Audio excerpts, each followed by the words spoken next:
而家夠時間，到時間啦，亦。All right, it's the scheduled time. We have already formed a quorum. First thing to do is to elect the chairman for the subcommittee.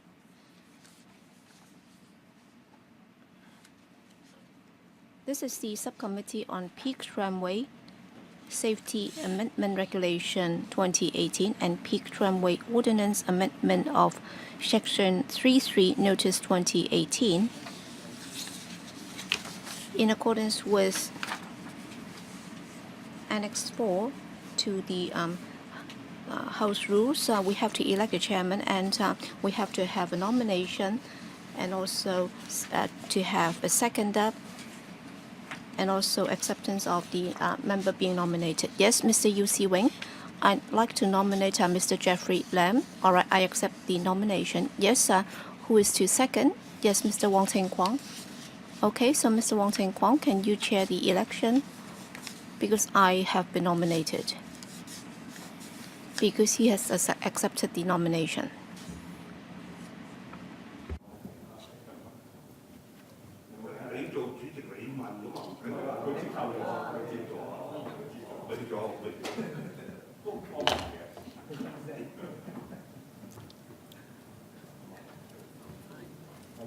Okay. 仲有冇第二個？ All right, any other nominations? So what do I need to do? I need to count from 1 to 5. 1, 2, 3, 4, 5. Okay, I declare that Mr. Jeffrey Lam has been elected ipso facto.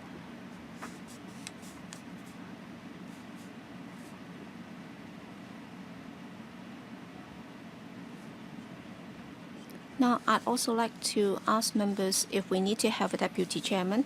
All right, if there is no need, then let's proceed with the meeting proper. First, let's invite the administration team to join us.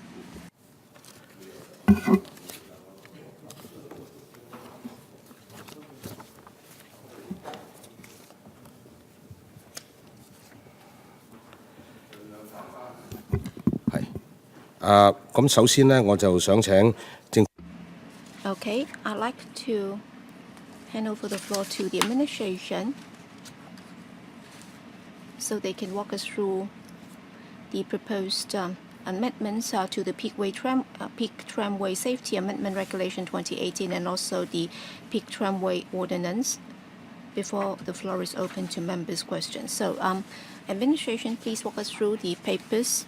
Yes, earlier this year, or earlier this month, in accordance with the Peak Tramway Ordinance, the second 10-year operating right has been granted to the Peak Tramways Company Limited starting from commencing 1st of January 2026, and an upgrading plan will be implemented in order to maintain the Peak Tramway as an important tourism and recreational facility so that both local visitors and overseas visitors will be able to use an enhanced or upgraded Peak Tramway service. And in order to implement this plan, the capacity of the tramcar will be increased from 120 to 210. And the increase would be by 75%. And the LTC, the PTC, would also be building a waiting area that can accommodate 1,300 visitors or passengers, and also the platform will also be upgraded. So with the enhancement plan being implemented, that will also resolve the existing problem that has been there for some time. It has been too crowded, and also a quality service can also be provided to the passengers. And over $650 million will be invested in the plan, and we expect that that will be completed by 2025, and also the waiting area, and also the platform, and also the terminus site, and also the passing area or passing loop will be enhanced, and as a result of that, additional land would be needed, and the potential for that land in the surrounding area would be unleashed government land, and the value would be pretty low. And one would be some 426 square meters right next to the terminus in order to implement this upgrading plan. And in order to ensure public safety, we will also require that on the additional land to be granted, and also for the construction works to be carried out on the existing site, it has to be approved by the building authority. And therefore, the land would also be granted on a special purpose lease, and the site would also be granted to co-terminus the site with the second 10-year operating right, and also for the site and also the additional government land to be leased to the PTC. They will also have to pay a consideration to the administration on an annual basis, and that would be equivalent to 12% of the total revenue of the PTC. That's under the existing mechanism. And also with regard to the schedule of service, there would be a performance pledge, and the service frequency would not be less than that for the first 10-year operating right. And in order to enhance the service, we will also have to come to this council to submit two technical pieces of legislation. That's the subject of today's discussion. That's the Peak Tramway Safety Amendment Regulation, and also the Peak Tramway Ordinance Amendment of Section 3.3 notice. That's to set that. So number one, for the capacity of the tram car, that would be increased from 120 to 210, and also the layout plan would also have to be modified in order to accommodate the additional land. And also the proper monitoring can be proper monitoring can be carried out. In June this year, we have already gone to the economic development panel of this council for consultation, and there has been no objection to this plan. Thank you. All right, the floor is now open to members. Mr. Yu Si Wing. Thank you, Chairman. With regard to the proposed amendments, I support that. But what I'd like to ask the administration is that, a consideration will be imposed on them, and that would be equal to 12% of the total revenue for the year. But then will there be further charges on the PTC? And have you done any calculation that is upon the completion of the upgrading plan, will there be increase in revenue for the PTC? And also, when the upgrading plan is completed, I'm not sure if the PTC would have done any forecast. That is when compared to the existing service. The number of passengers will go up, but then to what extent will that number be? So have you got those figures? And also in the preparation of the plan, I understand that it would be done in phases. So have you got any figures with regard to the different phases of the passenger volume? And also with regard to the setting of fares. Well, you're treating this as a tourism facility. So in terms of the fare mechanism, it would not be subjected to government's monitoring. So will there be any mechanism to determine the fare in order to ensure that, they would not be increasing the fares because of a lack of revenue, and that would also affect the passenger sentiment? Thank you, Mr. Yu.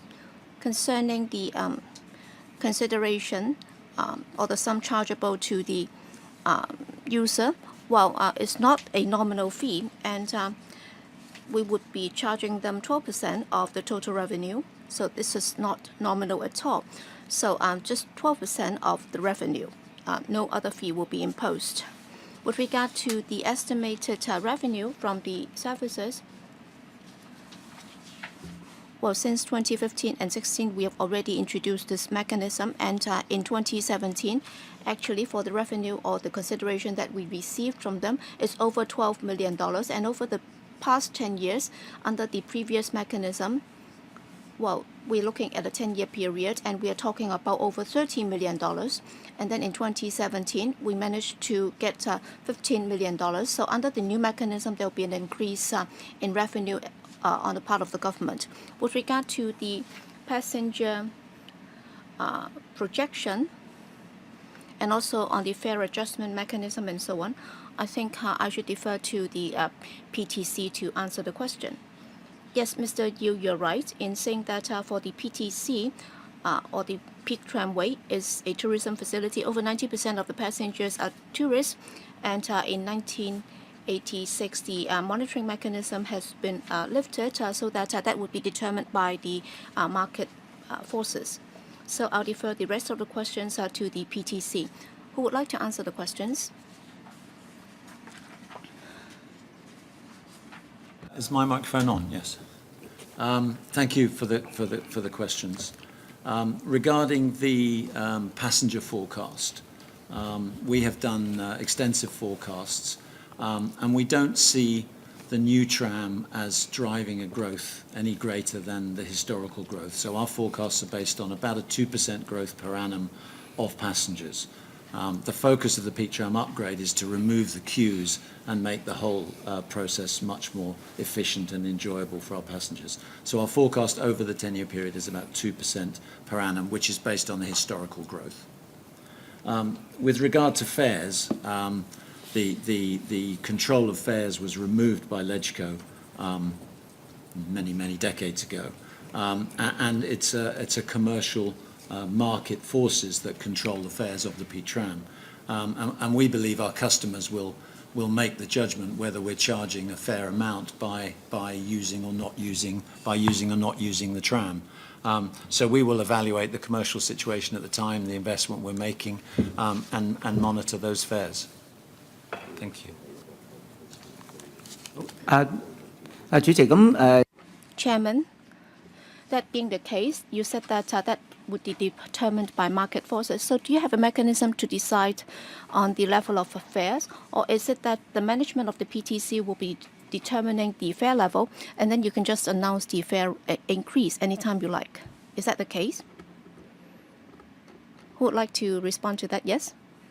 That's the case, and if you look back at the history of the fares that we've set, I should actually be clear, we do have one fare control on the monthly ticket, and we're required not to charge greater than 25 times the single fare, which is about $900 odd, and we only charge about $500, so $600. So we're significantly under that amount already. But yes, we look at the business of the tram, we look at the investments we make, look at the costs of running it, and make a decision on the fares at the time on an annual basis through our normal budgeting process. Next, Mr. Paul Chair. Yes, in principle, I support the improvement or upgrading of the Peak Tramway service as stated in the paper. Well, there are many visitors who go to the Peak, and some 6.2 million passenger trips are using the service. And if you look at the terminus of the Peak Tramway, in particular during peak hours, there have been long queues, and the waiting condition is very poor, and the waiting time is also excessively long, and that will also affect Hong Kong's reputation as a capital of hospitality, and therefore we would be prepared to support any proposal to enhance or upgrade the service and the environment. But then I noticed that the improvement plan would require some $650 million. So that's the estimate. So has the administration done any estimate on whether or not the figure is a reasonable one? And second, concerning the time that would be required, of course, we'd like that to be implemented as soon as possible once this is passed. According to the paper, all right, in early 2019, you're going to start works, and it's expected that by 2021, you can complete the works. So is that a number one, reasonable plan? Can it be further expedited? And also, if that's not possible, so according to this timetable, let's say by 2021, when it's completed, is it a pledge that it will be completed by 2021? What if there is delay? Will the administration be able to make sure that they will complete it on time, and also for the long queues, in particular during peak hours? Let's say if the tram cars capacity can be increased to 210, So have you done any estimate as to the waiting time? That is the impact on the waiting time, all right, during peak hours. To what extent would you be able to shorten the waiting time? So have you done any estimate? And the third question is, with regard to the capacity of 210, what is the basis of calculation in comparison with the 120 at present? Is the method of calculation consistent? Are there objective factors for doing the calculation? Have you taken into account everything so that 210 is the maximum and cannot be further enlarged? And with 210 passengers, say, will the traveling time be affected, say, extended as a result?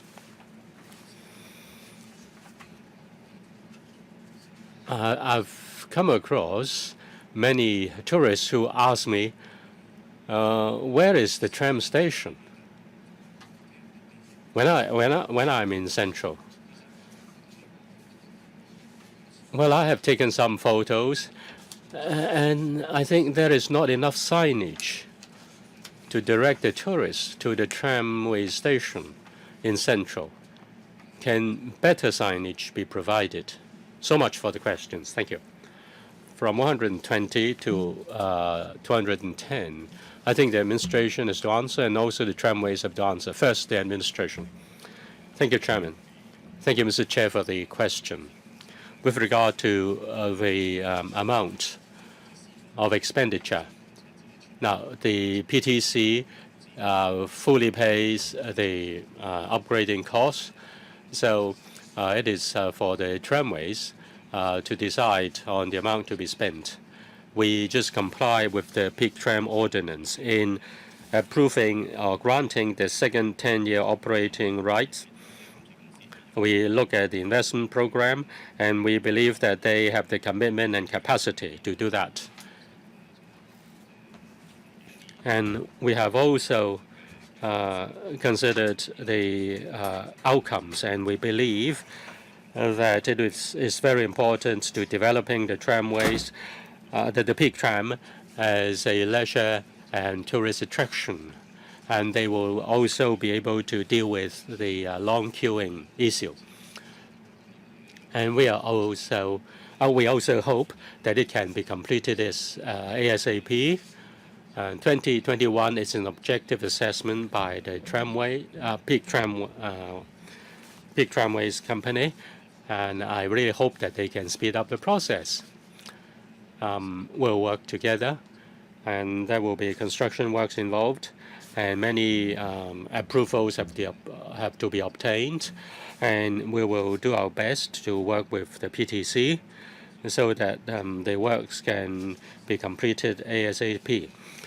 As for the capacity of 210, our consideration is whether this will be an upgrading of service. The increase in capacity from 120 to 210 is an increase of 75% or more. And indeed is good progress. And we also have to find a suitable balance. I know that they have some technical concerns with the bigger compartment. Car compartment will have to provide the third site. They need to have the loop or extend the loop, and they have longer tram compartments, and we need to provide additional land to the PTC.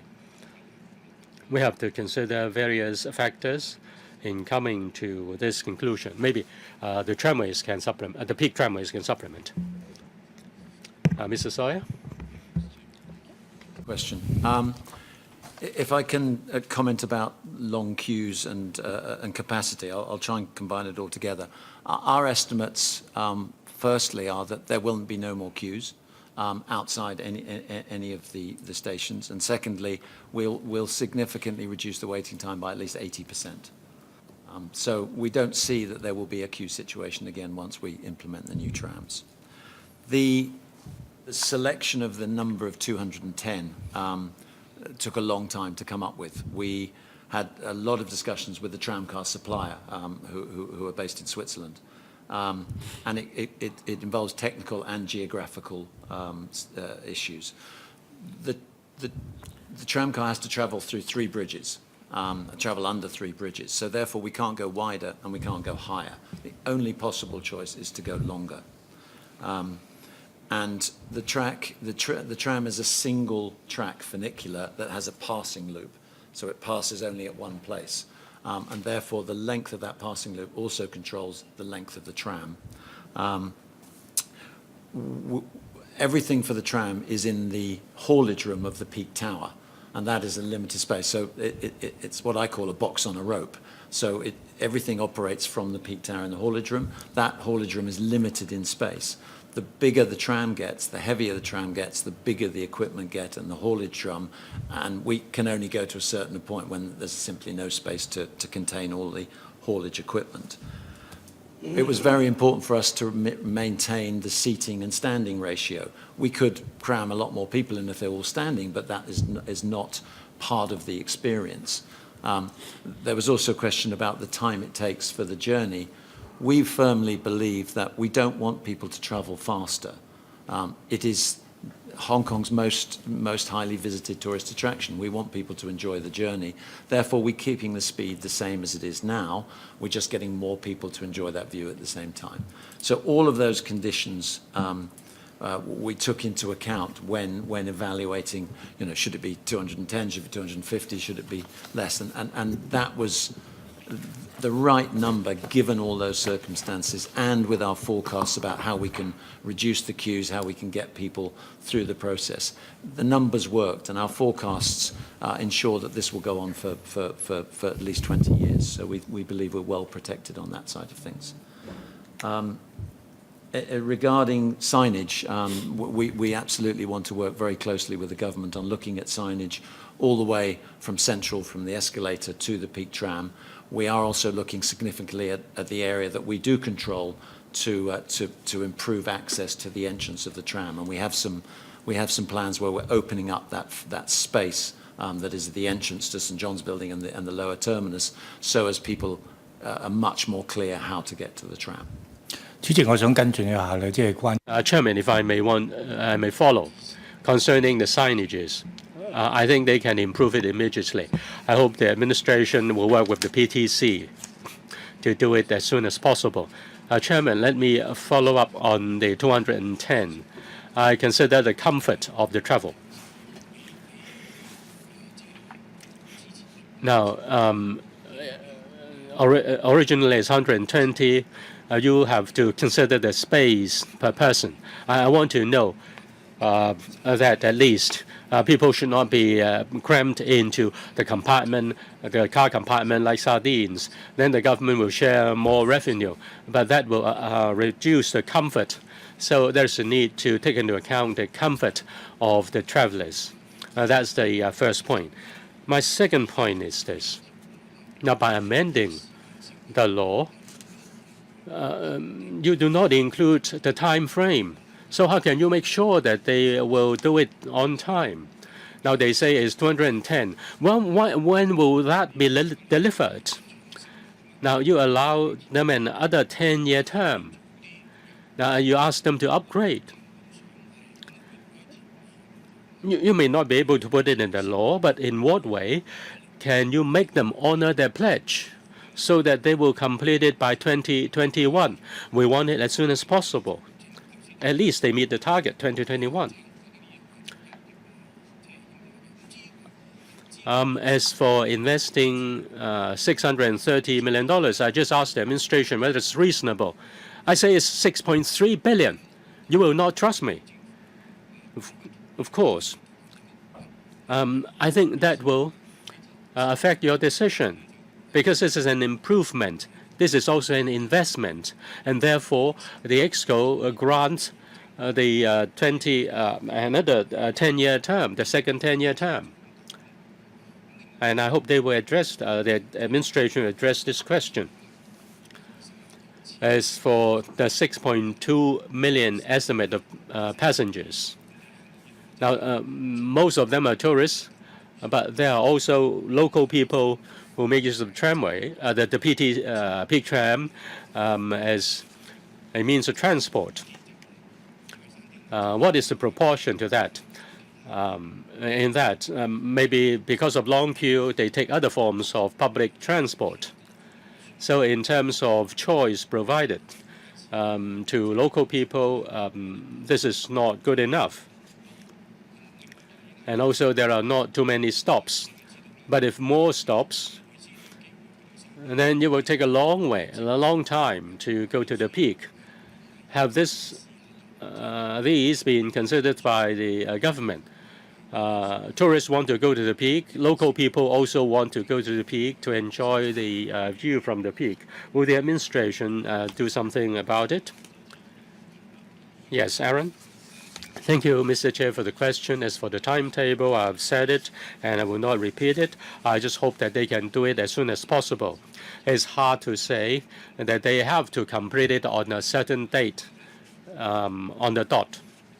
Now, I think his question is whether there will be delays, and can that be completed before or on time? Can that be completed on time? Well, that's the best endeavor. We've amended the number in terms of capacity, but we need to wait for the completion of the project before we can commence that. Our estimate is that with the passage of the proposal from 120 to 2010, the commencement date will be about 2020 or 2021. The commencement date will be appointed by the Director of Bureau, and that will be another piece of subsidiary legislation. As for the 10-year extension, it will depend on the commencement, our commencement notice, and they can only do that with the commencement notice. Well, that's a piece of subsidiary legislation. Maybe the Commissioner can explain. The second 10-year term has been approved by the EXCO. A decision has been made by the EXCO. They will have to do it. And the EXCO is satisfied with the proposal and has found the amount of investment reasonable. So that's part of the law, isn't it? If they cannot complete it by 2021, then the grant will lapse.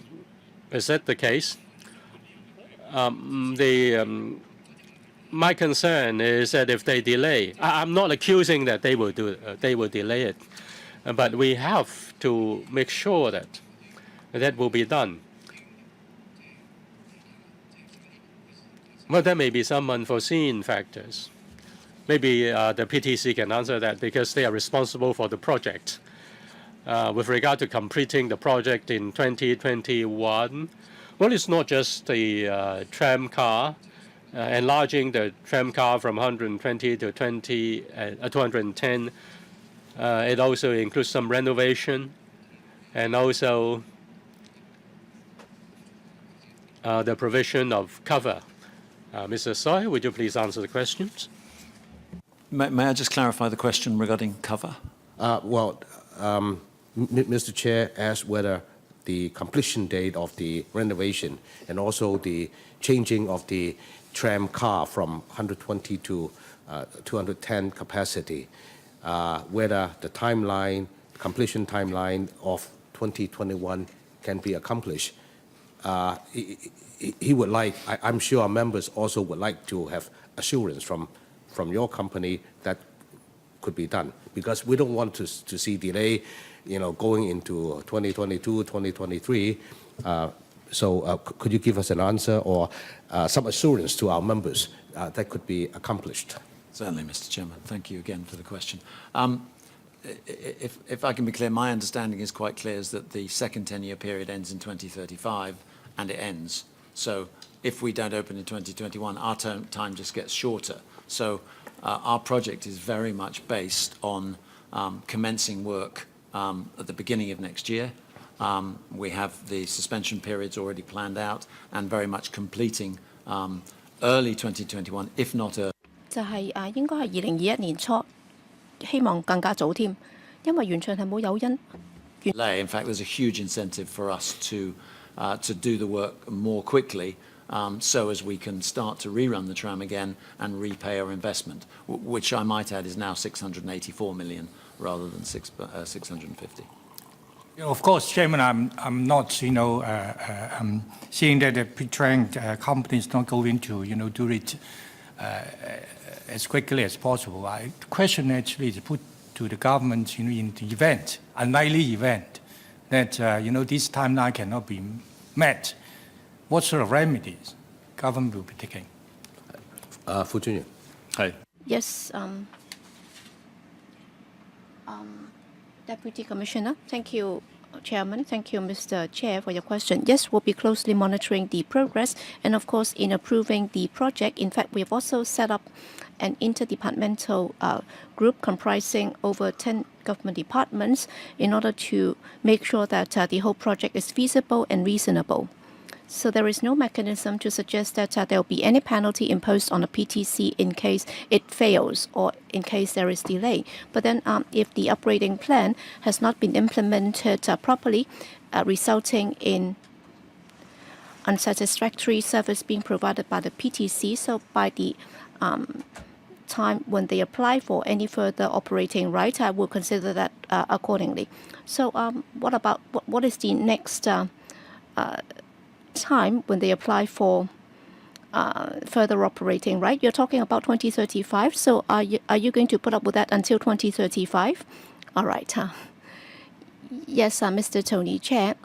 There are two questions that have not been answered about the passengers and also alternative mode of transport. I think they have not answered the questions. Yes, thank you, Chairman. Concerning alternative or other figures, we don't have them with us right now, so we can provide that later. Yes, Mr. Chair was asking another question, and I think there is a reason behind this. Yes, that's about passengers, but then there were times because there was a landslip, and as a result of that, any modes of transport going to the peak were affected, and during those occasions, the peak tramway would play a very important role.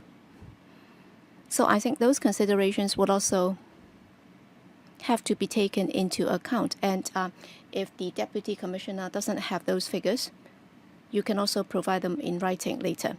Yes, thank you. Yes, Chairman, in particular, in the course of the works, for short phases of time, there would be suspension of service, according to my understanding. Is that right? Yes, we'll provide those figures. Yes. Mr. Ted Hui, sorry. Well, for peak tramway, it's a very popular mode of transport. It's popular amongst both locals and overseas visitors.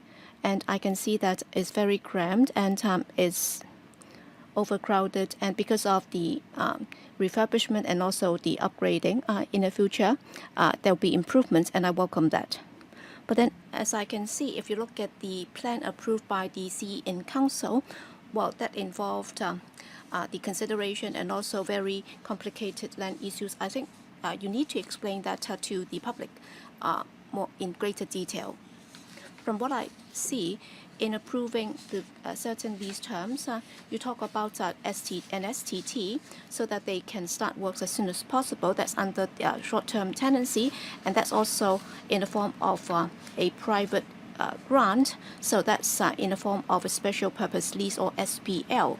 So all these will be done in tandem in order to tie in with the works commencement. But then you're talking about a private treaty in the form of an SPL, so that they'd be able to get the 426 square meters of government land for the purpose of this project. So why does it have to be in the form of a private treaty?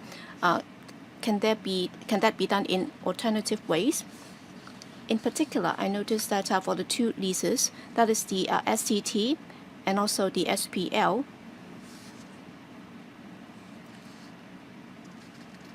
actually you're going to charge them a nominal consideration, and also the administration fee will also be waived. You said that, well, that's in the light of the first 10-year operating, right? They'll have to pay a land premium, and also on top of the land that has been in use, you're going to grant them extra land. So can you give us further justification for the waiving of the land premium and also the administration fee? And also to follow up on an earlier question by Mr. Tony Chair, my understanding is this, that is the administration has already offered some incentive in the form of land grant to the PTC. And just now, you asked what if they fail in the upgrading plan by a certain time? If you can see that they have not been able to follow the schedule, all right, there is no penalty. But then at the same time, they're actually getting some extra land grant. So can you explain that? Yes, Mr. Liu. Yes, thank you. Well, on the land grant for the STT, the short-term tenancy, well, basically, that would not be duplicating with the SPL, the special purpose lease. The reason for this is that we have to use this STT so that we'll be able to approve the land grant more expeditiously, so that they can enter the site more quickly to start works. So that's also to help them accomplish the completion deadline by 2021. And I expect that by then, in the interim, we'll be making preparation for the special purpose lease, so that there will be no duplication whatsoever. So that by the time when the STT is due to expire, the SPL will come into effect. As to the reason why we have to do this in the form of a private treaty, as I said at the beginning, given the fact that this is an unleased government land, so that would not be subjected to the regulation by the Buildings Ordinance. But then because of the project, it involves a lot of works, and therefore, if it's not subjected to the Buildings Ordinance regulation, it's not right. And in order to take care of public safety, well, just on the adjacent site that will be granted to them, together with the existing trackway, well, that's also unallocated government land. So these would also be involved in the expansion of the lower terminus, or the new lower terminus area. So that would be granted in the form of an STT and SPL, so that that would be granted to the PTC, and then the works in the area would be subjected to the Buildings Authority's monitoring. So that's the reason why we have to do it in those ways. As to the administration fee that will be waived, in fact, in using government land, it's not for free, as the PTC has been required to pay a so-called fee or consideration that's 12% of its revenue. But then for the extra land to be granted, because that has to tie in with its upgrading plan, there is a proven genuine need. That's why we are waiving further fees to be imposed on them. That's why the administration fee will be waived. So that's the justification.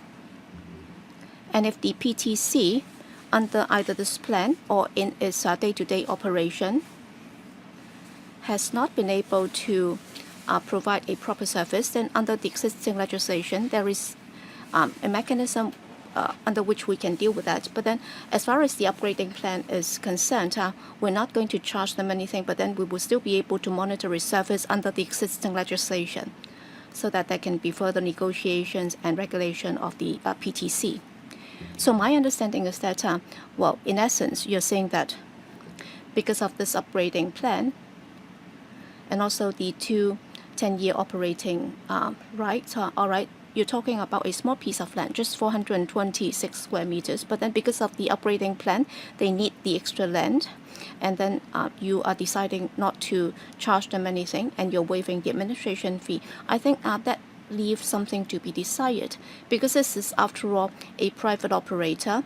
and if they need government land in the adjacent area, does it mean that, all right, they have to pay 12% of the revenue to the government anyway, and therefore, irrespective of the development, they will have to pay that 12% anyway, and therefore you're going to waive them of the consideration and so on. So what's the administration fee if you're going to charge them? Can you tell us? And also, looking at the order issue or imposed by the City and Council, all right, the Director of Lands will be authorized to grant such sites, but then the Director of Lands will have to be satisfied that there are certain principles that have to be met. So can you tell us exactly how they're able to meet those important principles? Thank you for your questions. On the waiver of land premium, in fact, in calculating the 12% of the total revenue, well, the new calculation formula was agreed with the PTC 3 years ago after detailed negotiations, and in the process we have already taken into account the amount of extra land that would be required for the upgrading plan. So you already talk about the second 10-year operating, right? Yes, they talk about the upgrading plan already, and they also talk about expanding the platform, and they would also require the adjacent land to the tramway. That's why in calculating the 12% revenue, they have already taken that into account.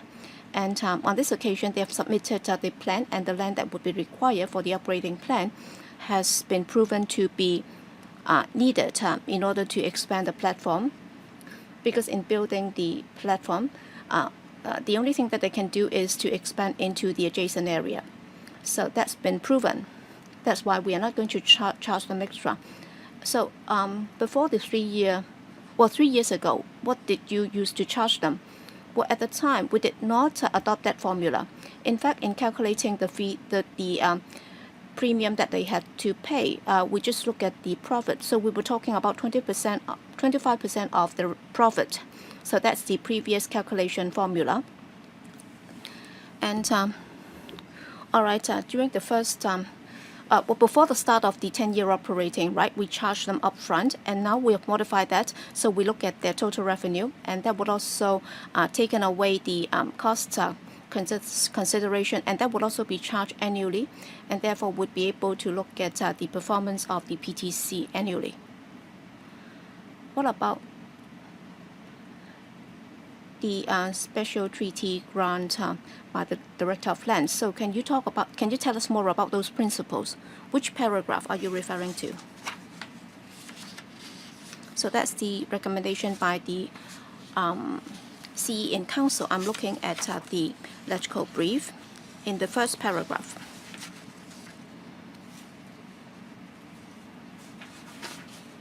Thank you, Mr. Hui, for your questions. So for the SPL, so that's necessary for the provision of trams of the peak tramway service. So that's the important principle behind it. All right, next. Yes, Chairman, I have two questions about the operation of the tramway service. Well, we have noticed that for people waiting for peak tram, the situation has been very serious. In the past, at the peak terminus, there were many people waiting for the peak tram. So I've been asking, well, was it possible to build a cover so that people did not have to be subjected to inclement weather? Recently, I went up and I noticed that there was some covers in the 8 waiting area. But then after the expansion, are you sure that you'll be able to have a greater or larger holding area for the passengers? So is there a way that you can coordinate with the administration so that the waiting environment can be further improved? That's the first point. And the second is, well, I hope that the Commissioner can also follow up on this. Well, for Hong Kong's peak tramway, it's very popular. And also for the peak terminus and also at the lower terminus, it's also a black spot for unlicensed taxis. So you have to liaise better with the police, because for the visitors, that would give them a very bad impression because they are notorious. So, Mr. Sawyer, can you answer the question on the waiting environment for the passengers? You're talking about the outdoor area. So, can you tell us more about that? Very much, and thank you for your 多謝主席，多謝問題。 lower terminus. I'll start with that. I know your focus, sir, was on the upper terminus, but the lower terminus, when we've finished the renovation, will be able to house about 1,300 people, undercover, air-conditioned, entertained. There will be no queuing on the under Cotton Tree Drive or around via St John's Building on Garden Road. That will cease when we've completed this operation. As far as the upper terminus is concerned, we are within the constraints of a very tight building and the space and the land that we have. We'll be extending the boarding platform and also increasing the passenger waiting area prior to the ticket gates. Excuse me. But I think the most important thing to note is that after the upgrade, the hourly capacity of the tram will exceed the hourly demand. And therefore, again, we don't see any queues any longer outside. 副專員。 The Deputy Commissioner. Thank you, Mr. Yik. Concerning the unlicensed taxis, the police has been doing its work. With regard to your concern, we will relay your message to the police, hoping that they will step up action. I'm glad to hear from the PTC that they are confident that the waiting situation will improve, and let's wait and see. As for the unlicensed taxis, I hope that the Bureau will do more. Now, the taxi trade has an ambassador program, and the PTC and also the termini are the black spots because the taxi drivers are being harassed by some other people. So I hope you will work with the police to do something more. Dr. K.K. Kwok. Thank you, Chairman. No one is against improving the service of the peak tramways. But we really find that really a shame. It's a well-known tourist attraction, but thousands of passengers are waiting for the peak tram, and they even have to bear with inclement weather. And the passengers are being driven by the security guards to move from here to there. And the fare is not low, $52 per trip. I think it's the most expensive means of public transport. Now, this time, the administration lease out more land at a low price so that they can make more money. I think the government has provided a bad precedent. Big corporations are given privileges. You're just putting money into the PTC. I do not agree with that. I really hope that the administration can explain. Will that be a precedent? Public utility companies can therefore, in the future, obtain land at a very low price in the name of public service. With regard to the improvement of the lower terminus, let us wait and see if there will really be improvement. As for the upper terminus, it seems that there is no improvement. Now, the government spent millions of dollars on the plaza at the peak. I hope that they will not take up the peak plaza. Now, the peak tower is the property of the PTC. And the company use all the space for shops so that they can charge more rents. But will the government ask the PTC to provide more space at the peak tower for the passengers? They are the owner, but they just let out the shops so that the passengers will have to queue in the streets. That's how they treat the tourists.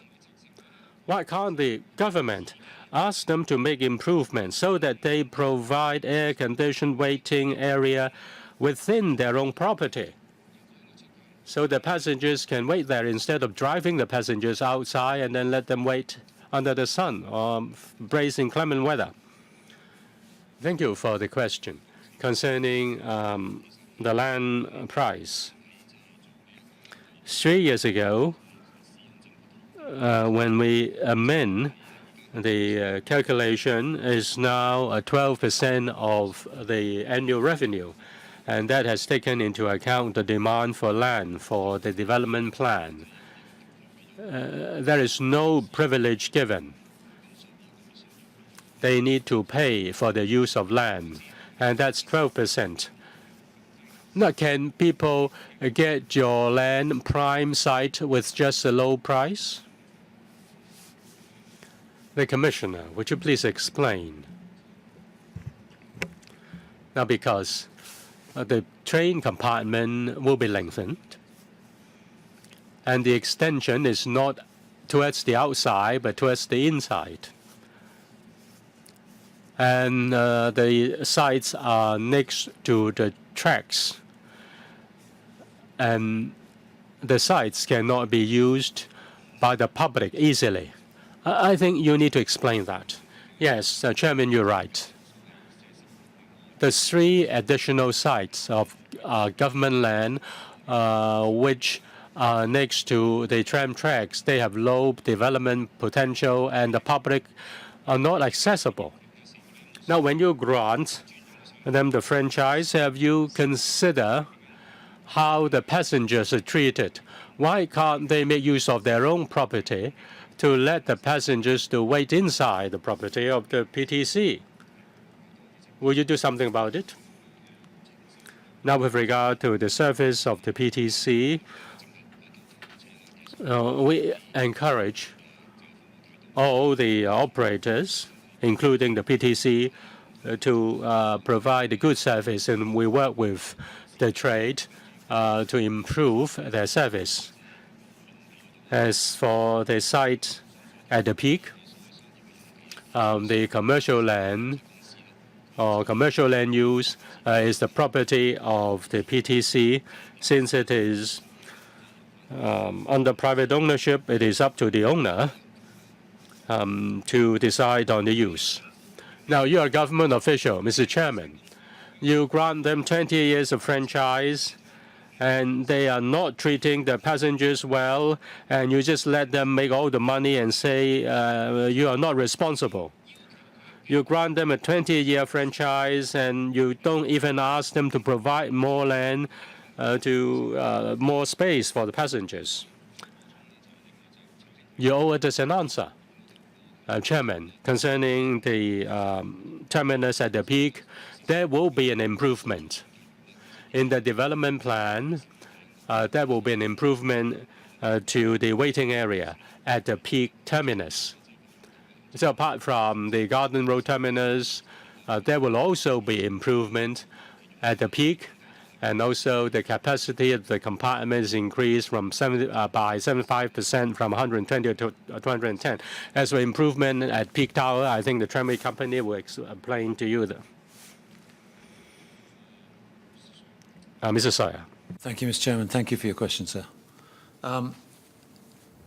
Again, within the constraints of the existing building at the peak tower, I'm referring to the upper terminus. We are extending the boarding platform. You can get close to the microphone so we can't hear. Sorry, sir. Yeah.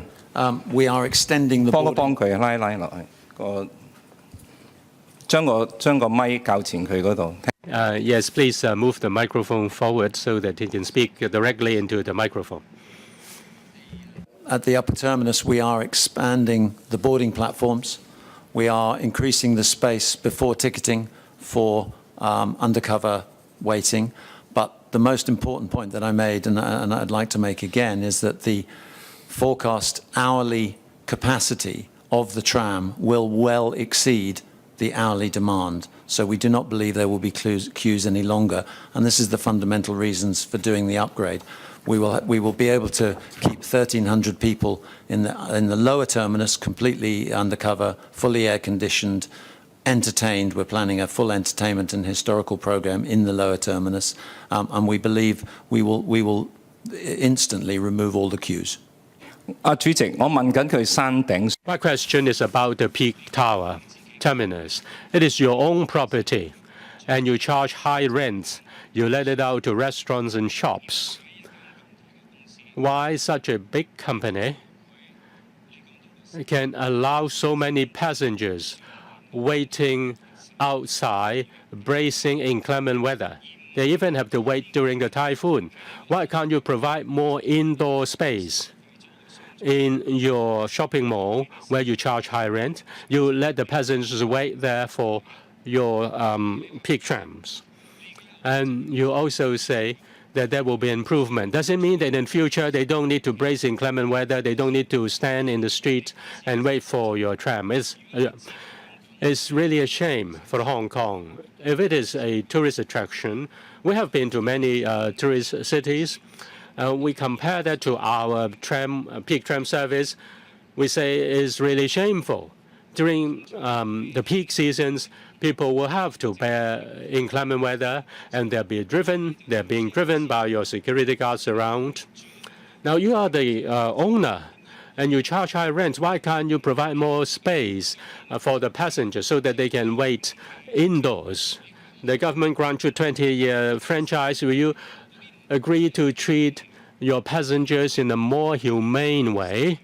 Can they wait indoors instead?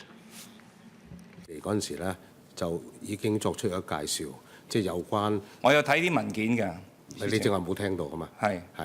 咁咧就纜車公司咧就已經係講，即係喺呢個翻新同埋嗰個擴建嗰度咧，就將會有更多嘅地方咧係俾後車嘅人咧係去企或者坐嘅。咁咧就係喺一個有空氣調節嘅地方裏邊等候嘅。咁正話佢已經介紹咗嘅。不過我只係重複翻正話。我喺隔離嘅主席，喺所以咧，人事編制。或者我都請Mr. Sawyer 再講講你響山頂。I asked Mr. Sawyer to repeat whether it is in Garden Row at the peak terminus, the expansion. No need for Garden Row, but what about the peak? You will provide more waiting space for the passengers, both local people and tourists. Mr. Sawyer, please. Thank you, Mr. Chairman. Thank you again for your question. For the upper terminus, within the constraints of the existing building, at the beginning of this project, we evaluated the whole system from the bottom to the top for both buildings to evaluate the best possible way to improve the service to our passengers. I think it's very important to note that us passengers are very satisfied passengers. We monitor their conditions, we monitor complaints, we monitor service levels, and we do everything in our power to improve that journey. Part of the process of this upgrade was absolutely to see how we can put our passengers into a better condition. With the upper terminus, when we finished the renovation plan, the upgrade plan, as I say, we are extending the boarding platform. We are providing more space, not significantly, but more space before ticketing for queuing.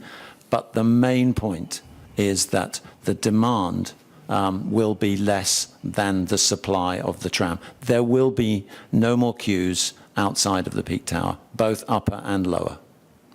主席，即係嗱，我哋而家同 Now, I think it's a bet. They say that there will be no queues. They may have a crystal ball, but you know that there are peak hours, there are peak seasons, and people have to wait. That's the fact. And there are many ways to improve that. For example, after you've bought a ticket, you give them, say, a number, and they can come at a certain designated time, so they don't need to wait outside. In fact, they can do it now. So you give them a time slot.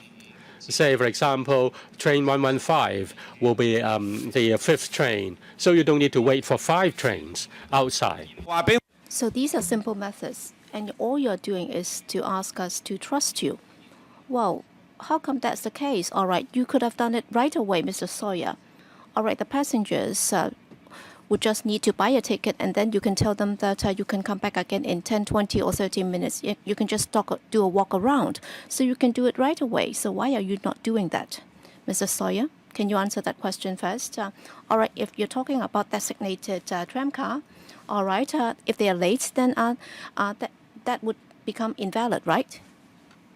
Chairman, thank you again for your question, sir. We've just invested a huge amount of money in a new ticketing system, which we launched a month ago. Our previous ticketing system was not able to handle peak pricing, excuse the pun, but different pricing for different times and different queues. We have now invested in a system, and that system has gone live now, that we exactly will be testing how we can deal with that. So we will be testing it. Let me first make absolutely clear. We will be testing different pricing modules to try and alleviate the peaks and the troughs. There are some issues about people coming to the peak and then buying tickets and then don't know where to go. It happens in Disneyland because they can go to another ride and they can go to another entertainment. When they arrive at the lower terminus and we say to them, you can buy a ticket for half an hour or an hour and please come back, it's an issue where they go from there to spend that time before they come back again. So we want to take all this into account, but we have the system now, the system is in place, and we will be testing it. Okay, next. Okay, we have 2 members asking in the second round, Yu Si Wing and Mr. Ted Hui. Yes? Okay, I'll be restricting the time in the second round, so 3 minutes each.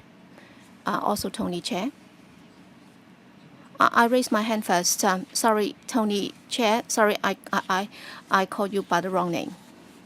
Sorry, I raised my hand first. Okay, so you'll be given priority then. You can ask first. Tony Chair. Yes, Chairman. Of course, I welcome the PTC's initiative in investing. You talk about $630 million. Well, the main purpose is to improve its service so that for the passengers and the visitors, well, while they're waiting for the peak tram, the time will be reduced, and also the waiting environment would also be improved. And also, the capacity of the tram car will also be increased from 120 to 210. Well, I think they've invested in that. But then, all right, after the passenger capacity has been increased according to the administration's calculation, there would be extra revenue generated. And also, if there is no increase whatsoever, all right, they will be investing some $630 million into that. And Hong Kong's visitors in enjoying the peak tram, well, as a tourism facility and also as a mode of transport to the peak, all right, that would also be improved. So as the capital of tourism, I think we should support that. So just now I was saying that I hope that that can be implemented as soon as possible. So that's point number 1. And number 2, on the level of comfort. In fact, I asked that already. All right, with regard to the tram car, all right, the capacity is 120 right now, and it will be increased to 210. So I was asking, all right, I can give you a very simple example. I'd like the PTC to explain this. All right, for individual passenger, what's the area to be taken up by individual passenger? Would there be a difference between the existing tram car and the future tram car? All right, by the time you have 210 people in the tram car, would it be very crammed and congested? So can you give us the figures for the individual space to be taken up by individual passengers, because all we want to see is that for raw passengers riding on a peak tram, they'll be enjoying the journey better.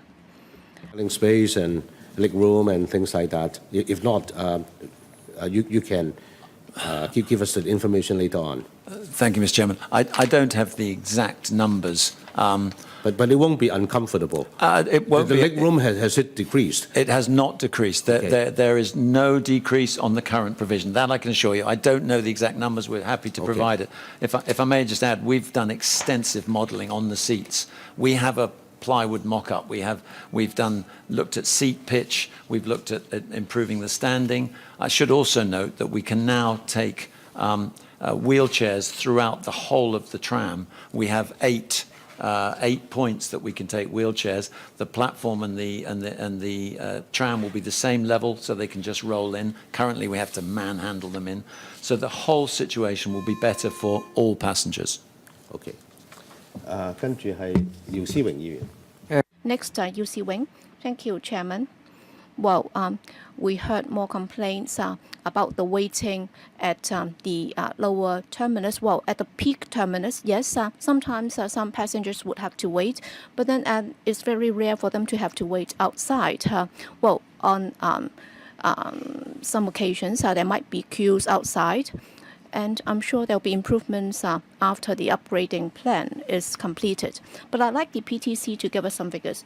Well, generally speaking, well, for people going uphill and also people coming downhill, well, there would be a difference. That's the reason why we had problems in the past. Do you have figures? And that would also help alleviate the concerns raised by Dr. Kwok Ka-Kay. All right, only a certain percentage of the passengers would be coming downhill by the peak tram. If we can have those figures, that would also help reassure us. And also, after the improvement works, when you look at the waiting area, would there be more space? Would the capacity be increased at the peak? So can you give us the figures? Thank you, Mr. Chairman. Thank you for your question.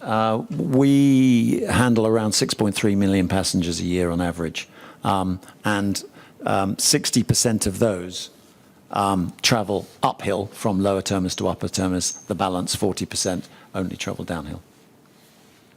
But the waiting area, the indoor waiting area, will be increased. Yeah, in the lower terminus. Yes.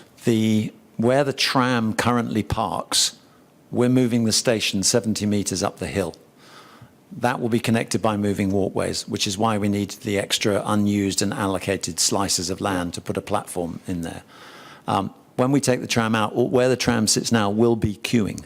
So we'll be able to get 1,300 people in that space, undercover, air-conditioned and entertained. For the upper terminus, we'll expand the boarding, we'll expand the pre-ticket queuing to some degree. But as we say, the supply exceeds the demand, so there will not be queues. 咁即係話山上面嗰個同而家比。Does that mean that in the peak terminus, there will also be increased space? But to what extent will that be increased? The space increase after the renovation will be how many percent? The physical space will not change, but we're moving the control room away to another location, so that's allowing more space. I don't have the exact percentages or square feet with me, I'm afraid, but I can certainly provide that information. But the waiting area will be increased. Correct. Waiting area. You're moving the control room. We're moving the control room. We're extending the platform. The tram is longer, therefore more. At the moment, we can get 120 people queuing for the tram. We can't get 210. In future, we will have 210 people queuing for the tram undercover. And before that, we'll have additional space pre-ticket sale undercover. So there is additional space. It's not as significant as the lower terminus because we have more ability because we're moving the station completely. But in the upper terminus, we will be able to get a full tram undercover on the platform, which we cannot do today. All right, to make it clearer, so how many more people can wait there? How many more people can wait at the peak terminus then? Can you answer the question? So how many more people will be able to wait in the air-conditioned environment in the waiting area? For one full tram, 80 people. No. I mean, the waiting room, the size will be increased. Now, I know the waiting area is not air-conditioned. after the renovation, the whole area will be ventilated, air conditioned.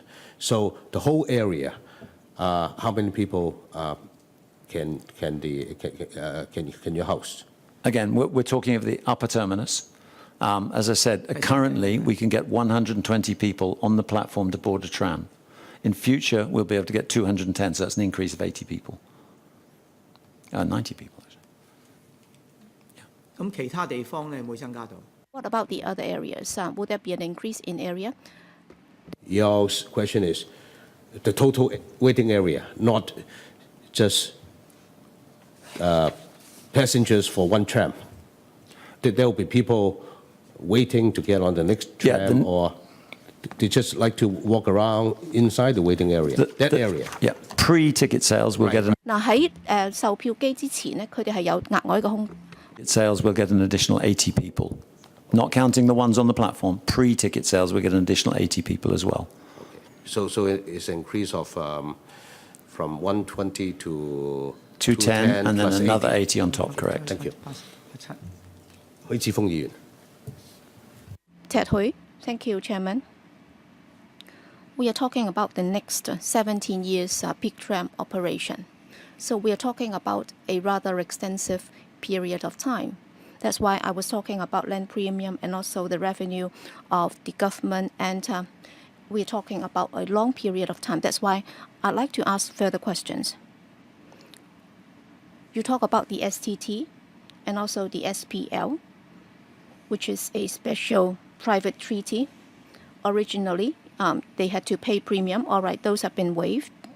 And also the administration fee would also be waived. So exactly how much are we talking about? You also talk about the 12% of the total revenue. That's what we're going to get from them. So have you done any estimate as to how much we're talking about by 12% of the revenue? And you said that in the past 3 years, it's been very stable.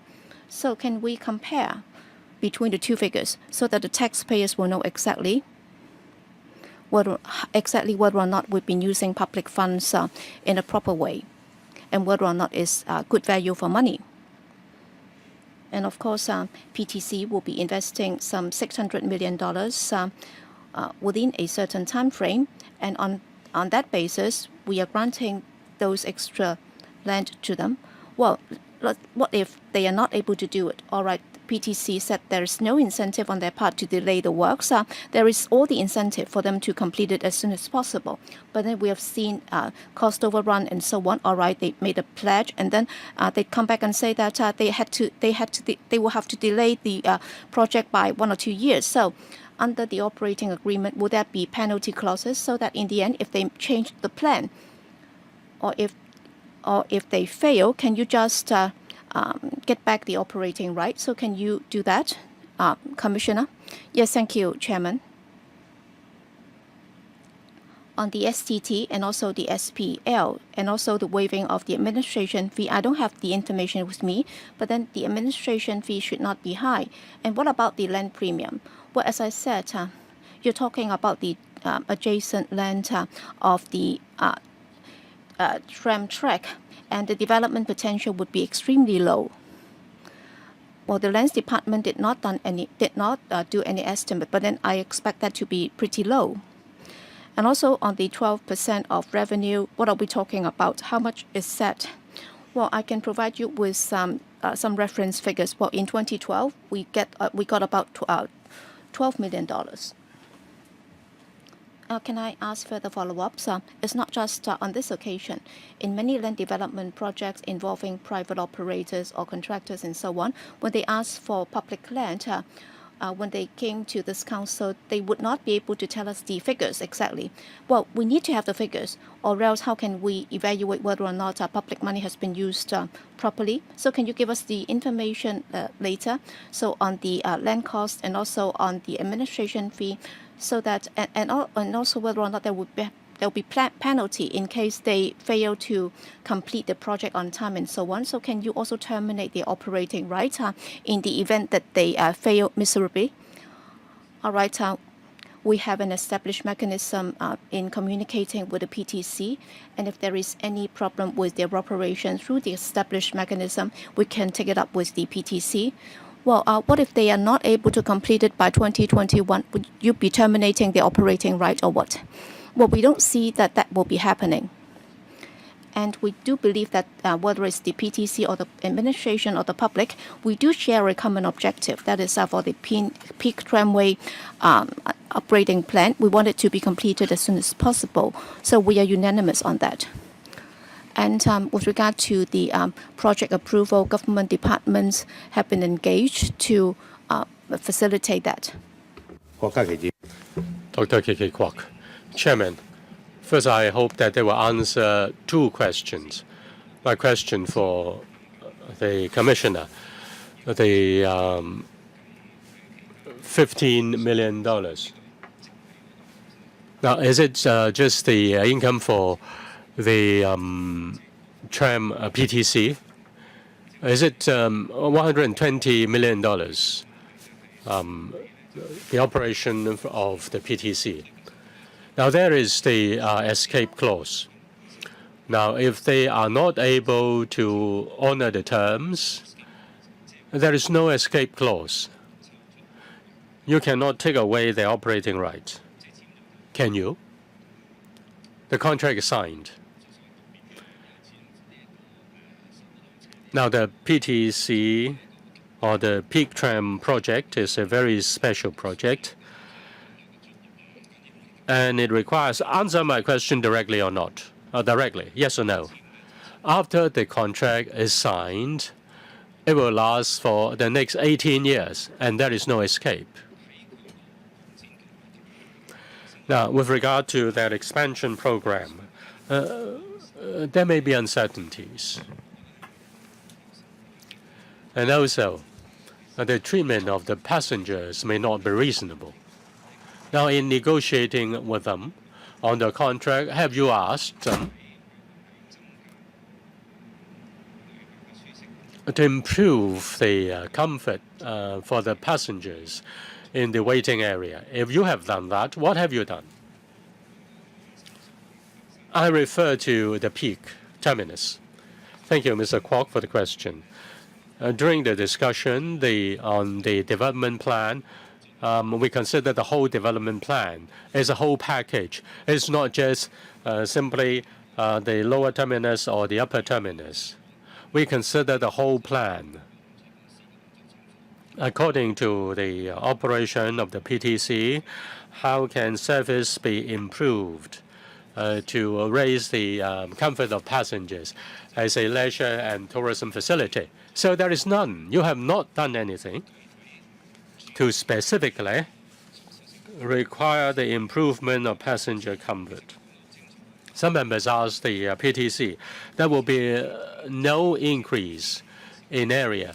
They just expect that with the bigger compartment, there will be more passengers, but the space per passenger will not be improved. Now, they will make more money with more passengers. We allow them the operating right for more than a decade.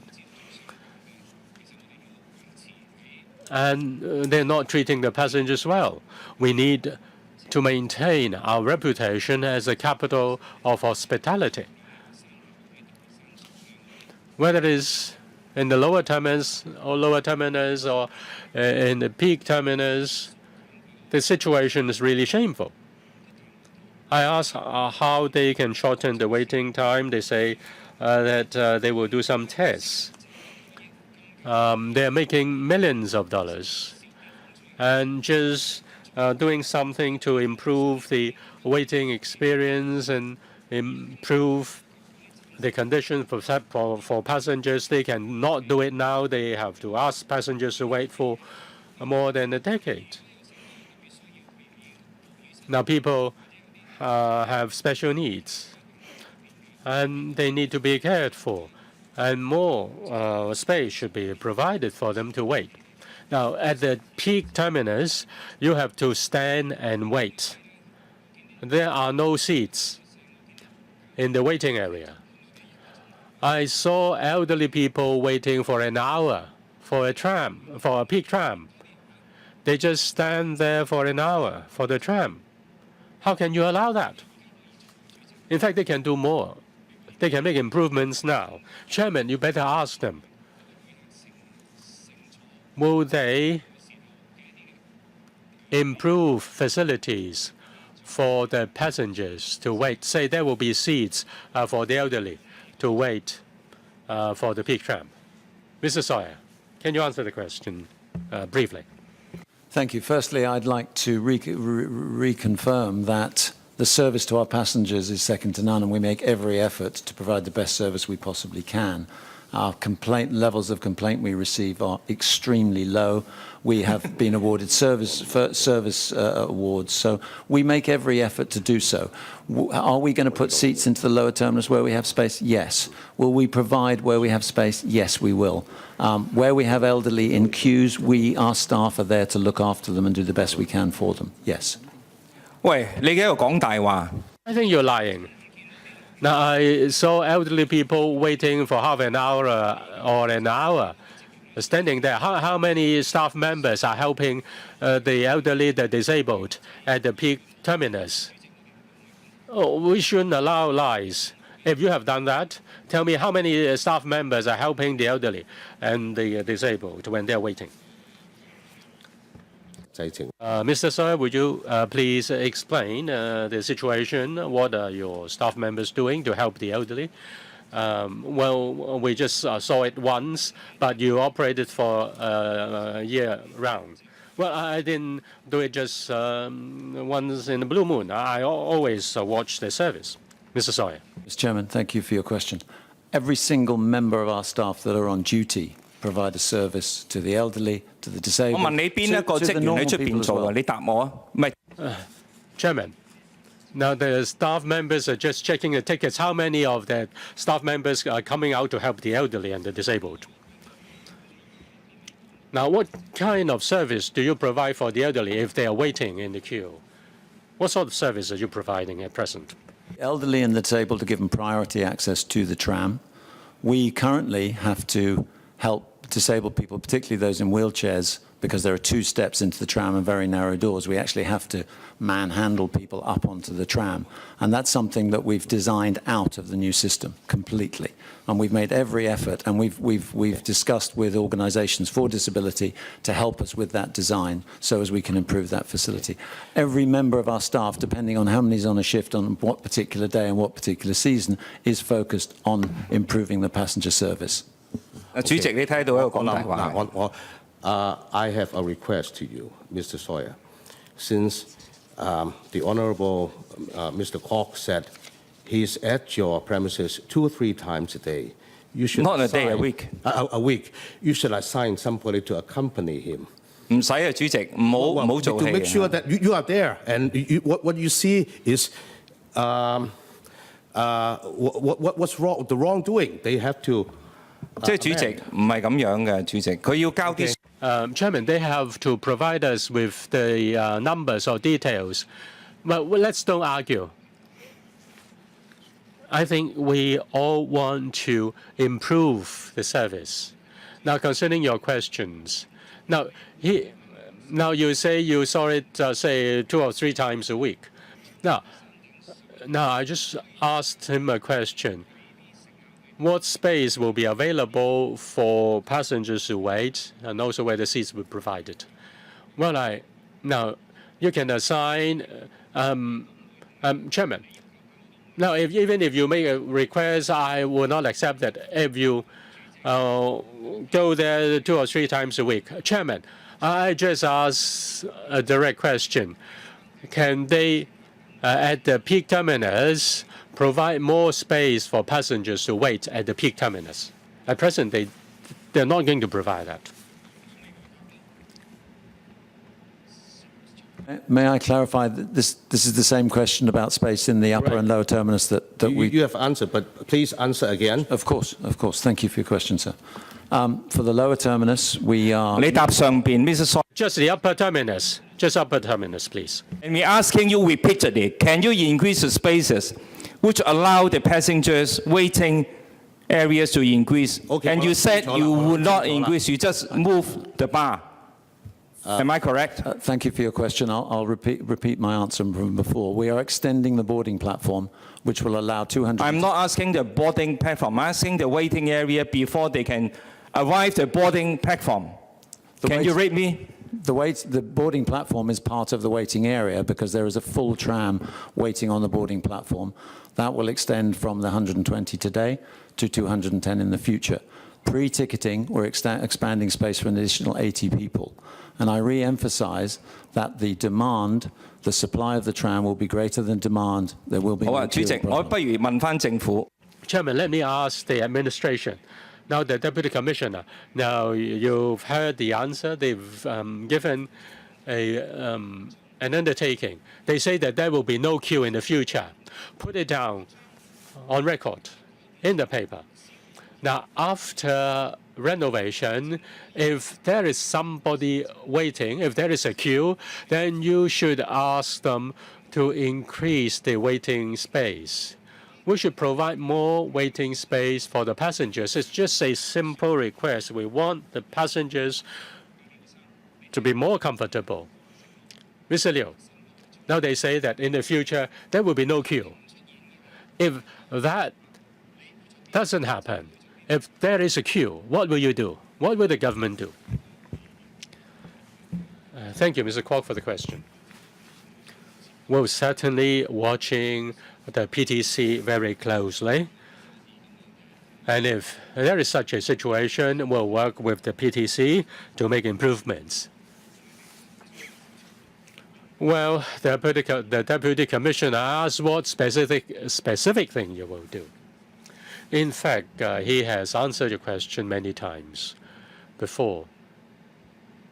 If you read the law, you know that there is a clause requiring the PTC to meet certain service conditions, and the government can do something about it.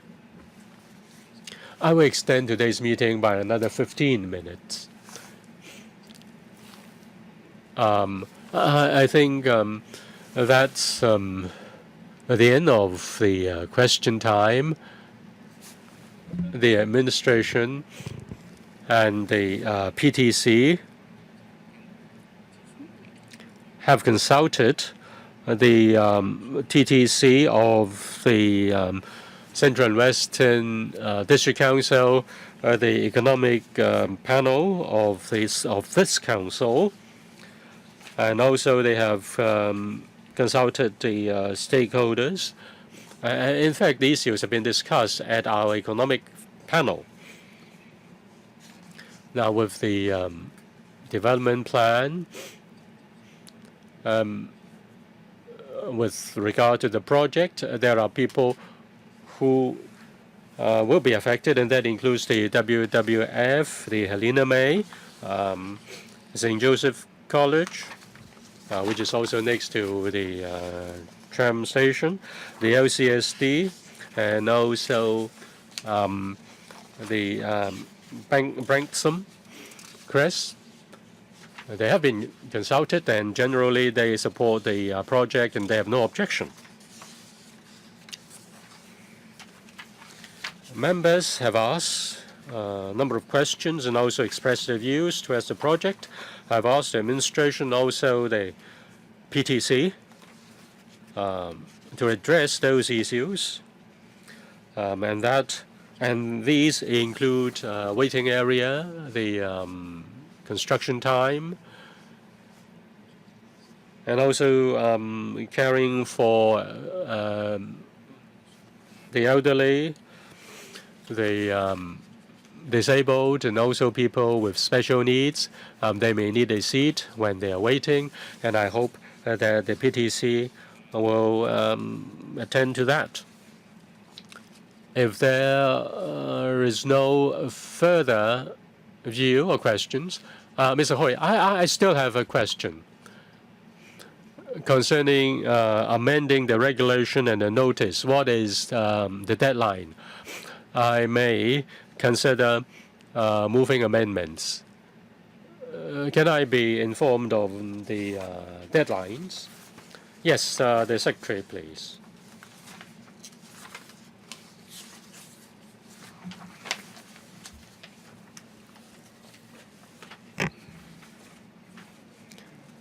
Well, the administration still need to provide written answers to members' questions. And if the period of scrutiny is to be extended, then the expiry or the deadline will be the 12th of December. And then deadline for giving notice of amendments is the 5th of December, but that is after the extension. If there is no extension, then a report will have to be made to the House within this week. And the administration will have to give a written reply, so there is a need to extend the scrutiny period. And then the deadline for giving notice would be the 5th of December if we were to extend the scrutiny period. Okay? Yes? Dr. Kwok? Well, Chairman, I think you'd like to end the meeting, but then there are many figures that we have asked for and also some questions to be answered, whether it's from the administration or from the PTC. They should give us further replies. So I urge them to give us the replies as soon as possible. And if we have further questions or if we'd like to move amendments, I suggest that before the 5th of December, the Secretary can identify another time slot for further meetings, whether it's response from the administration and also further questions from members. All right, can that be done? Okay. If at all possible, can we also take a look at the amendment legislation? Because it's pretty standard for us to go through that clause by clause, because there aren't that many. If we can complete the clause by clause examination today, then by the time when the administration can come up with the response, or if the PTC can provide further information, then we can deal with them accordingly. Okay, so can I ask the legal advisor to walk us through that? Yes? Anything else that you'd like to add? All right. Yes, we have a question for you, but then Deputy Commissioner, can you help us? Yes, thank you, Chairman. We are talking about two pieces of subsidiary legislation, and their amendments is pretty simple and technical in nature. So the first is about the Peak Tramway Safety Amendment Regulation 2018. So it's about the peak capacity of the tram car, and that's been increased from 120 to 210. On top of that, there are some minor amendments in terms of the wording. It's textual in nature. With regard to the commencement date, that would be done by way of a gazetto by the CEDB. So that's the first amendment under the subsidiary legislation. And then for the second amendment, do you want me to go through that first? So can you do that clause by clause, since this is a clause by clause examination? So even for those that have not been changed, well, can you go through that as well? All right, first is on the commencement date, so that's to be gazetted by the CED. And also Peak Tramway Ordinance amendment of Section 3C, 3.3. So, well, Section 3 is to amend Clause 2 so that for tram car, so, well, we will delete the words both compartments used upon the tramway and replace them by all compartments used on the tramway. All right, third clause, I'd like to ask about Clause 3. Yes, on both compartments used upon the tramway. So the legal advisor might also be able to help here. All right, in other pieces of legislation, so when the words both compartments used upon the tramway, well, are similar wording being used in other pieces of legislation involving public transport and also for raw compartments? Well, the wording. Well, what I can imagine is the present MTRCL and also the previous KCRC legislation. And also, in other pieces of legislation, do we have similar wordings used? And also for raw compartments here. I do have some qualms about this. Does that mean that we are authorizing them? So whether or not there are 1 car, 2 car, or 3 cars, they will still be able to use this piece of legislation? Or would there be provision that there can only be 2 cars? So there is a huge distinction here, because the PTC will be having more than 1 compartment in the future. So for the time being, we heard that there'd be 2.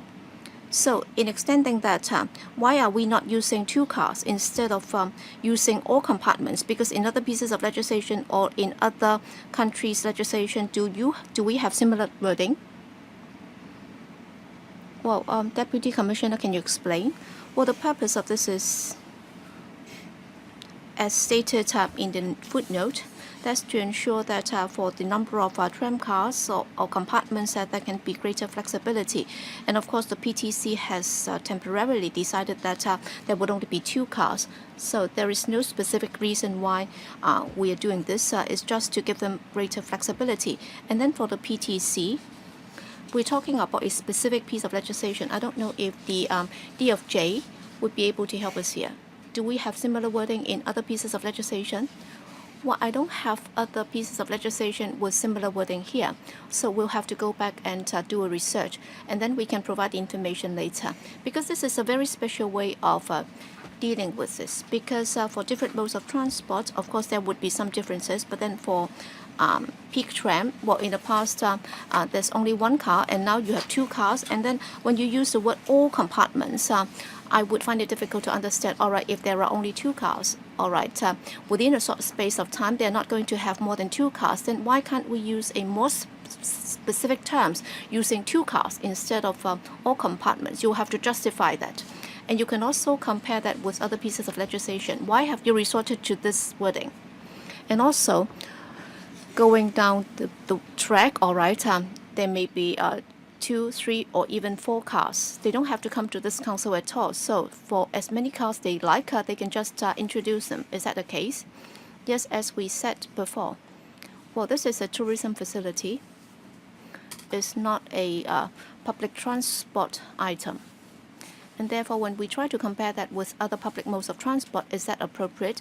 So I'll leave it to the administration to answer the question. Well, Dr. Kwok raised a concern. I think it's for the administration to consider.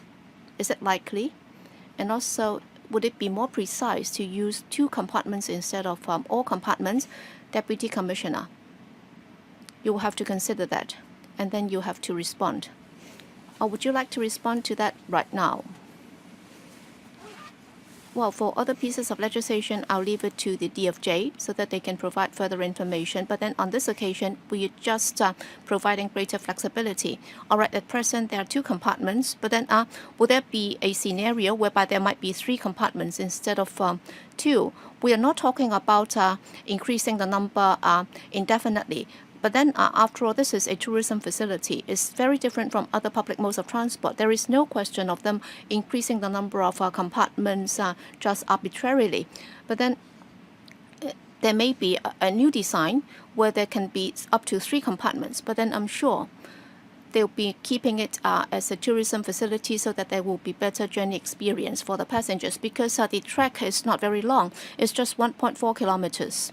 And therefore, that's the main consideration. I'd also like to point out that in Clause 4, there will be a change in the number. So there will be change from 120 to 210. So there will be some restriction here. So it's not that they can increase the number of compartments to 10, and then they can have up to 840 passengers on board.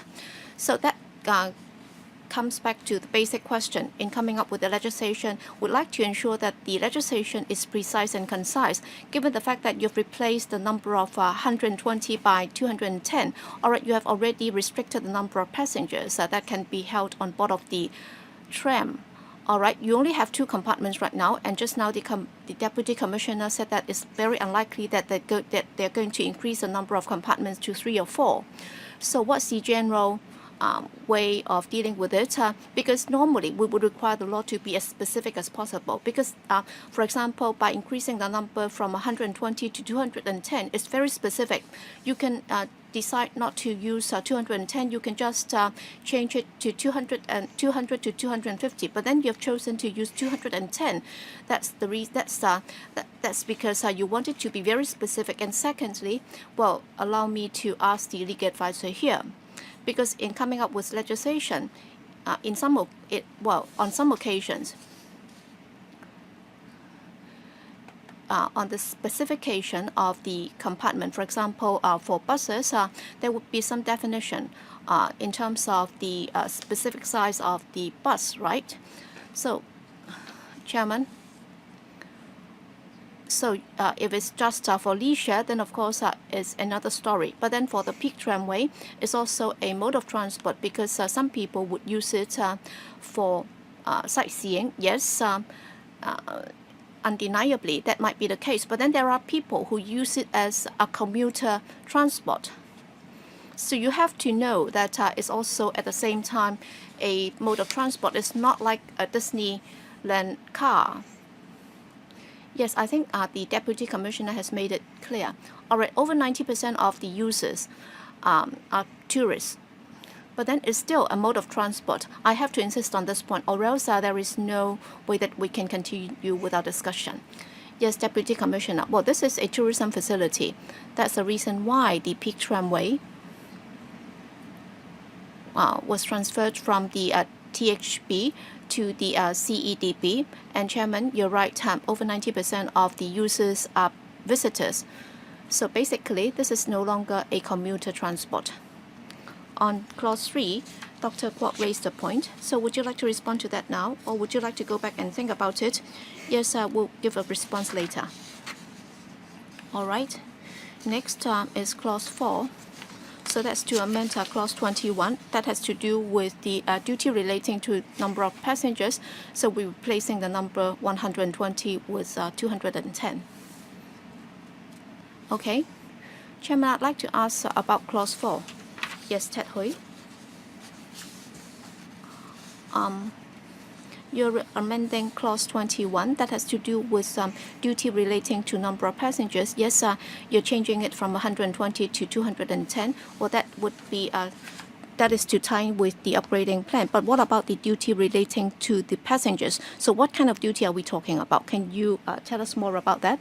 Yes, thank you, Chairman. Thank you, Mr. Hui. So that's about passenger safety. So this is the peak tramway safety regulation, and therefore it has to do with the safety, the operation safety. So basically, the EMSD is responsible for regulating that. So you're talking about the responsibilities of the EMSD or the PTC's responsibility. Well, the regulator is the EMSD, and of course the PTC is responsible for operating the service. Yes, Dr. Kwok. Thank you, Chairman. All right, on the duty, other than the EMSD, well, your department, that is the Tourism Commission, and other transport departments, do they have a duty too? Because as we all know, yes, the Tourism Commission is responsible for coordinating, but then at the same time, it's also a transport mode. So other than the EMSD, what about the Transport Department? And also, what about coordination with other modes of transport? So would other government departments be involved as well? So what about the Transport Department? Has it looked into this as well? Yes, thank you, Chairman. With regard to the peak tramway, at present, it's basically a tourism facility. It's not a commuter transport, and that's why for the other rules regulating public modes of transport, they don't apply here. But then, of course, with regard to coordination with other land transport operators, they will maintain close communication. For example, is there a need for... Well, other people would be going to the peak as well, and they will have to liaise closely with other transport operators, and there is also coordination. What can I ask deeper? That is the Transport Department. Will they be giving, has they given any input? All right, there might be a need for coordination. For example, if it involves other modes of transport, for example, taxis or illicit taxi operators and so on. So in the amendment process, other departments, including the Transport Department, they have not been involved at all. Is that right? I'd just like to ascertain that. Well, you talk about illicit taxi operations. Yes, that was raised by Mr. Frankie Yik. So I was asking whether or not other government departments are involved. But then it's not about the operation of the peak tramway. It's about the surrounding environment of the peak tramway.